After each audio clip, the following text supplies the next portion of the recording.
والصلاة والسلام على رسول الله محمد وعلى آله وأصحابه أجمعين. أعوذ بالله من الشيطان الرجيم. بسم الله الرحمن الرحيم. فإذا قرأت القرآن فاستعذ بالله إنه من الشيطان الرجيم. اللهم صل على محمد وعلى آل محمد كما تحب وترضى. تعوذ. اعوذ باللہ من الشیطان الرجیم پڑھنا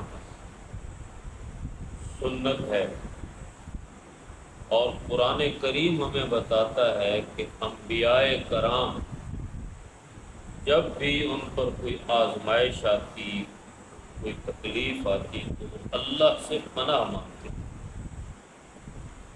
یہ انبیاء کی بھی سنت ہے، اور قرآن مجید جگہ جگہ اس کا تذکرہ کرتا ہے. سورہ بقرہ کی آیت نمبر 67 حضرت موسیٰ علیہ السلام کہ جب ان کی قوم نے ان سے کہا کہ کوئی نشانی دکھائی کہ آپ اللہ کے نبی ہیں، تو موسیٰ علیہ السلام نے کہا تھا ان اللہ یأمرکم ان تذبحوا بقرہ، اللہ تمہیں حکم دے رہا ہے کہ تم گائے کو ذبح کرو. اس کی وجہ یہ تھی کہ وہ گائے کو خدا مانتے تھے، تو جب ان کے خدا کو ذبح کرنے کی بات آئی تو انہوں نے جو موسیٰ علیہ السلام سے کہا کہ اتتخذنا ہزوا، کیا آپ ہمارے ساتھ مذاق کر رہے ہیں؟ اس وقت موسیٰ علیہ السلام کے جو الفاظ تھے وہ یہ تھے قال اعوذ باللہ ان اکون من الجاہلین، میں اللہ کی پناہ کے اندر آتا ہوں کہ میں جاہلوں میں سے ہو جاؤں. تو یہاں موسیٰ علیہ السلام نے اللہ سے اپنی پناہ مانگی کہ نبی جو ہوتا ہے وہ کبھی جاہلوں والی بات نہیں کرتا، اور جاہل کی جو بات ہوتی ہے اس کے اندر جھوٹ ہوتا ہے، اور نبی جو ہوتا ہے وہ جھوٹ کا تصور بھی نہیں کر سکتا. نبی تو بنتا ہی تب ہے کہ اس کے اندر کوئی ایسی کمزوری اور عیب نہ پایا جائے، اور یہ تو بہت بڑا عیب ہے جھوٹ بولنا. اسی طریقے سے سورہ آل عمران، اس کے اندر حضرت مریم کا تذکرہ آتا ہے کہ جب حضرت مریم جو کہ اللہ کی ایک ولیہ تھی، کیونکہ عورت جو ہے وہ نبی تو نہیں ہوتا، تو مریم نے اللہ تعالیٰ سے کس طرح پناہ مانگی. فرمایا وَإِنِّي سَمَّيْتُهَا مَرْيَمَ وَإِنِّي أُعِيذُهَا بِكَ وَذُرِّيَّتَهَا مِنَ الشَّيْطَانِ الرَّجِيمِ.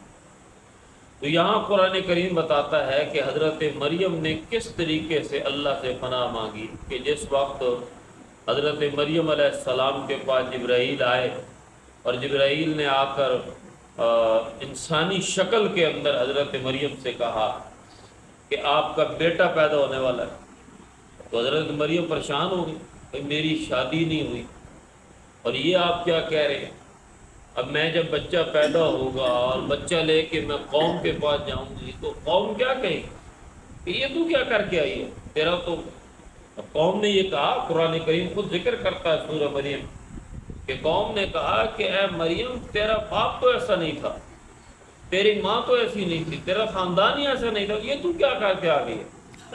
تو اس وقت پھر حضرت مریم نے جب جبرائیل کو دیکھا انسانی شکل میں، اب حضرت مریم کو یہ تو نہیں پتا تھا یہ فرشتہ ہے، وہ تو انسانی شکل میں آئے، تو اس وقت حضرت مریم نے بھی اللہ تعالیٰ سے پناہ مانگی. اسی طریقے سے سورہ یوسف میں آیت نمبر 23 حضرت یوسف علیہ السلام وہ فرماتے ہیں قال معاذ اللہ انہ ربی احسن مثوایا.